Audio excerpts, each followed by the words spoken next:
Hello everyone and welcome back to Water Moon Cards. My name is Luna and today I wanted to talk about journals and stationery and calendars and planning and I've seen a few other people do videos like this. Most recently was inspired by watching a video that Tangy Tarot put out.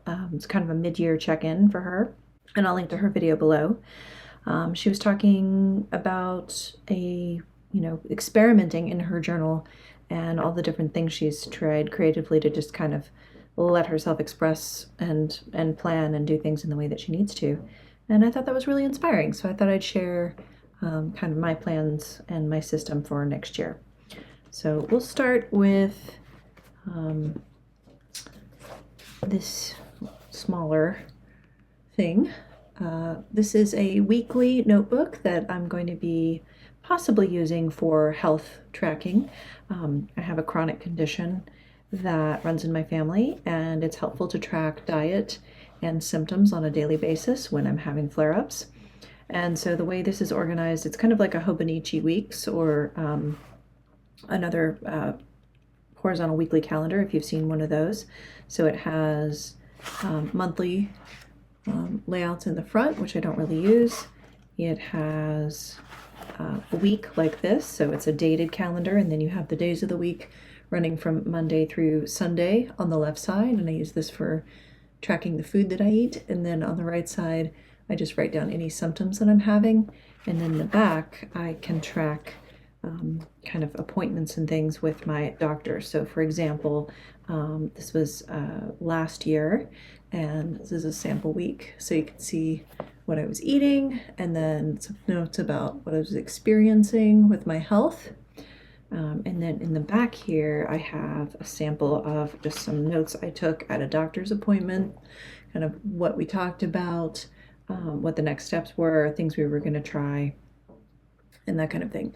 So this is helpful for me to look back and forth and try to line up, okay, I started this new supplement or this new medication on this day, and then after a couple of weeks, my symptoms seem to get worse or get better or that kind of thing. The next thing that I like to use, I couldn't even fit into the frame, is a little bit more just about the seasons and the cycles of the year.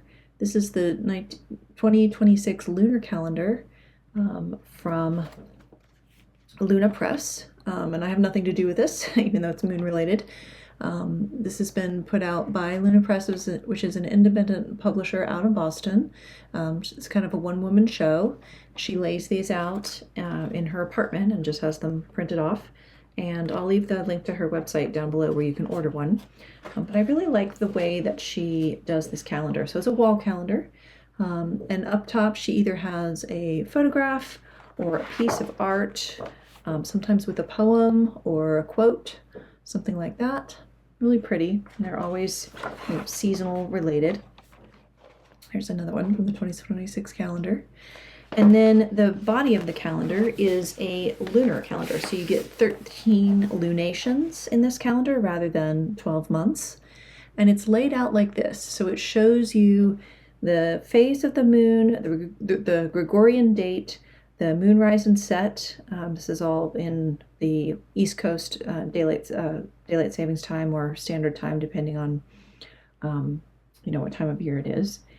And then the sign that the moon is in during that time, or whether it's void, of course.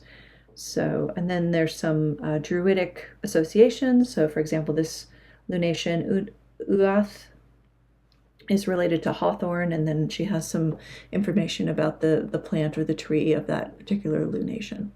So this is nice, even though I'm not a druid, and I don't follow this super closely. I do sometimes go, oh, what's going on today with the moon? I'm feeling a certain way, or people around me have been acting like this or that. And so I'll kind of check in here and see what sign the moon's in. And sometimes it lines up pretty well. So that's always interesting. And it's just nice to keep track of the lunar cycle for another reason. And that is that I actually follow the Tibetan calendar for religious holidays and such. I have mentioned on this channel before that I'm practicing Buddhist, and specifically Tibetan Buddhism.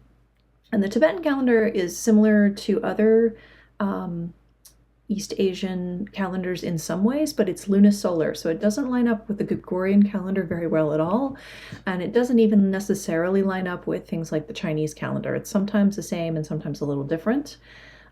So this Rigpa Tibetan calendar I found really helpful, and it has all kinds of things in here. It has biographies of famous Buddhist teachers. It has information about different centers and different activities that are happening at those centers throughout the year, and there's calendars and teaching events and things like that. So here's a 2024 retreats, events, and visiting teachers, for example. And then it has prayers and different devotional activities. And then one of my favorite pages in here is a page that gives you a key to all the symbols on the calendar itself, what they mean, auspicious days for various activities, including one labeled results of cutting hair on the different days of the lunar month. And so I do actually follow this when I'm planning to get a haircut. I'll kind of plan around it and make sure I'm not getting my haircut on an inauspicious day. It'll also tell you like auspicious days for doing certain kinds of prayers or hanging prayer flags or that kind of thing. Here's what a typical day looks like, and it has all the holidays and feast days that we celebrate. So that's really handy because, again, it does not really match up with the Gregorian calendar, and it can be difficult to figure out when certain holidays land if you're used to looking at a Western calendar. And that is available on the Potala Gate website. Probably not useful unless you actually are practicing Tibetan Buddhist, but super helpful if you are. And then we'll talk about kind of creative journaling. So the first thing I'll show you is something that's a work in progress, and it's ongoing. This is not like dated to a specific time frame. It's just something I started this year, and it's a junk journal. This is a notebook that I started a tarot study in and decided I wasn't going to do that tarot study. And then I didn't really know what to do with this notebook because I'd written in several of the front pages. I actually tried to use it for something else before then, and that didn't work out.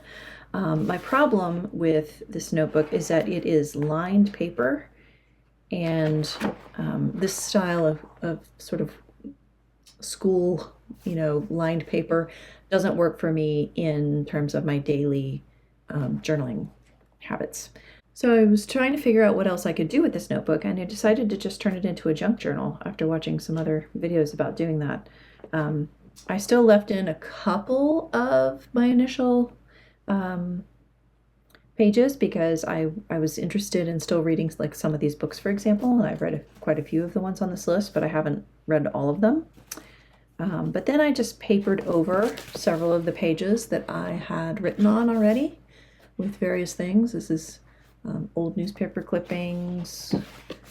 This is the front pages to a book that I was recycling.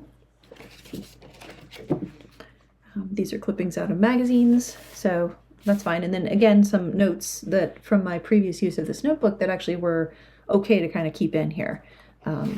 So it's a mix of things. I've also filtered some fountain pen ink. I got some ink samples that had some glitter in them, and I find that these clog my fountain pens, so I just used coffee filters and filtered the ink, and then it made a really pretty design. So I decided to cut up the coffee filters and paste them in here, and I'll be just kind of writing over these spaces. So I'm just preparing the junk journal at this point, pasting things in as I find interesting stuff.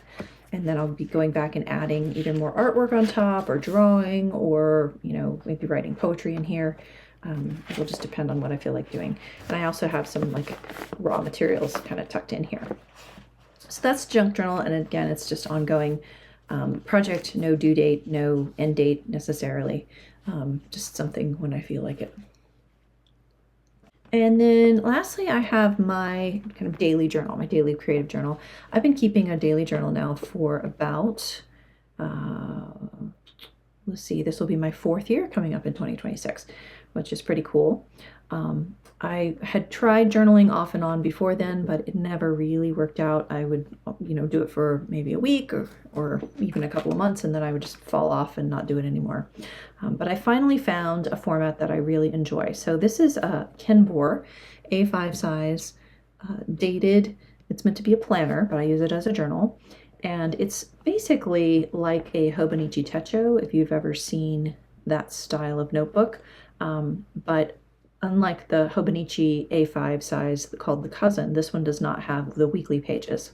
So it only has the monthly layouts in the front and then daily pages, which look like this. It also does not have the big quotes at the bottom. It has a lot more space for your own input.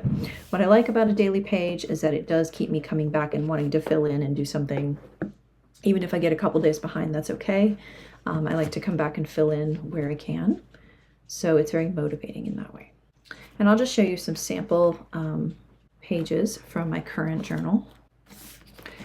So this front vertical monthly spread I use in 3 ways. Up at the top, I write in the titles of books that I've been reading when I finish them. In the middle section here, I put in references to specific entries that I might want to go back and refer to later. So you can see I don't put in exactly every single day, the content of every single day, but if I wanted to go back and reference, say, quotes from this book I was reading, or thoughts and contemplations and art from a trip we took, or that kind of thing, then I can easily figure out which date I used to catalog that or write that down, and then I can go to that date and easily find the thing. And then the bottom section here, I use it as an ink log for my fountain pens. So I write in which ink is in which pen, and again, that way if I look back and I go, oh, what was the pink ink I was using in September? I can figure out that it was Cashmere Rose by Diamine. So that's helpful. And then I'll show you a monthly spread. I was actually flipping through here trying to find a monthly spread that didn't kind of reveal too much personal information, and I realized it was kind of hard. So December's not so filled out, but you can see that I'll put various kinds of things. I have moon phases that I stamp in here, so full and new moons are significant in Tibetan Buddhism. This is the day that I like to clean my shrine. And then I will put in just different activities that I've been doing on different days, just to kind of give me an overall sense of how my month was going and what was happening. So whether it's holidays or, outings with my partner or friends, or just things I did at home, I try to put down, several times a week, kind of what I was doing. And then what's helped me stay focused on wanting to keep up with this journal is that it's really an anything goes kind of journal. So any particular day, I could have any kind of content. It might be journaling, like you see here, and I have edited this a little bit, so you'll see post-it notes here and there covering things up. It could be a tarot reading, and I do one at the beginning of every single month. So I'll either paste in my picture of my draw that I got, or sometimes if I only have a little bit to say, I'll just glue in the whole thing. This one's in here with washi tape. And then I do, different kinds of things. Sometimes I will kind of scrapbook in here. So this is a concert we went to, and we went out for dinner. So I wrote down the menu of what we ordered and the set list, and then some little reflections. And this is more information about the location and everything of the concert, and a picture of us together there. Some photos of the band on the stage. And here we have more journaling. So sometimes just plain old writing and fountain pen, and then sometimes it's journal entries around a tarot reading. We have another example of a creative scrapbooking moment. We went to Lansing, Michigan, and I went on a little shopping spree at some stationery and bookstores and things. We saw some interesting stuff. This Lansing mural tour with all these pieces of public art by this particular artist. And checking out Niagara, which was kind of a road trip we did on the way back home, back east. So that was a lot of fun. And then I'll also, in addition to these tarot readings, like here's another one, I'll also just paste in random kind of things that catch my eye. So it might be, an advertisement or a piece of stationery from a package that I got. This was actually just a social media post that I saw. It was right around Halloween, and I thought it was cool, this old-timey Halloween-y sort of card. So I printed it and pasted it in here. And then I also sometimes like to decorate with stickers.